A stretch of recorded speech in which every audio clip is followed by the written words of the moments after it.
Yeah, so under stress, I tend to talk Dutch instead of Northern Irish accents. So I don't think these things will help, and I'll try to avoid that. So yes, I'm not making a political statement. Out of the 3 directors, many months ago it was decided that the Dutch partner would come over here, and I'm kind of emphasizing that. I am Dutch. I'm not tall, blonde. I look a little bit more like a Welsh prop instead of a Dutch volleyball player, but honestly, the RedQuadrant does a lot of work in local government overall, in Wales and Scotland, in England, a little bit outside in Europe as well. Even in a Eurovision Song Contest definition, we also do some work in Australia. And that's so that's roughly what we kind of all overall do. I'm not a very good Dutch person either, because I don't like this. I don't like when there are problems, just stick your finger in it and try to save it as much as possible. One of our big motivations is to make sure that, and it's going to be a little bit harder. I'm not the person making lots of policy speeches at the moment, but I know there will be further cuts going to happen, and they will hit social care. I hate that overall, but yeah, that's what we got to work with. What I don't like is how we do that sometimes, and that is slash and burn, that salami slicing it through. So part of our passion in RedQuadrant is to make sure that how do we do transformation in the most organized, healthy way to actually improve some of those services. So just to give you a little bit of sometimes how it feels, I think this is sometimes how it feels. Demand is coming in everywhere. And a lot of people say, well, social care, yeah, it's not a sprint, it's not a marathon. I would argue it's actually a full-blown Ironman. You start with an enormous varied and complex services. The budgets will shrink, shrinking teams, constant change, political worries, etc., and vulnerable and excluded service users. And we'll have to deliver real cashable savings, real benefits, and at the same time try to do your day job. So I've done a bit of research as well, etc. Some of the lessons that we found out of things is, okay, what are some of the top 3 things that we sometimes think this will help to enable sustainable change within those pressures. Anyone recognize a phone like this? Still? Yeah. So we had this phone for 20 years in the Netherlands. It turns out I did a little bit of research on it. It's the Siemens S26.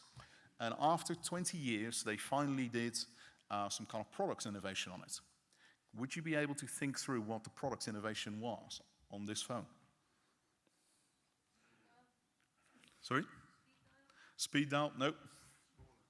No. It changed color. That was it. And now when you take your smartphone, updates on your smartphone are made on a daily basis. Upgrades on it are made on a daily basis. This is how we've kind of changed in some of our work, from a small change every 20 years to constant improvement. And I see this with a lot of, you see this with a lot of your services. How do you get to a mode where instead of doing every now and then some change, actually getting into a process of constant change and experimentation in a controlled way to do that? So that's one of the things that we've seen, and I've seen also out of research, what it makes sustainable change. How do you get the process of constant change? The second thing is this, and it's related to that. I'm in the business of change. You know more about social care. I know a little bit about it. You definitely know more about the policy. You know a lot more about your organization. What we know is how you sometimes make those changes happen. When I started off doing projects and changes, this was a little while ago, they were following a waterfall method. I don't know if that says anything to anyone. Which means that, you know what, we'll took about 5 months to plan something through. We did another 5 months of analyzing. And then we started to design the new service, which took another 8 months. And then we would implement it. And it was a big moment, go live, and we changed things. And then we monitored it.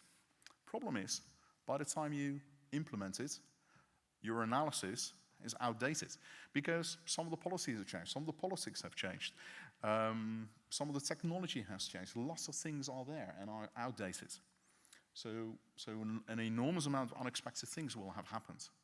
So how can you get through much more projects in an iterative manner, where you're building things in a small way, in a short way?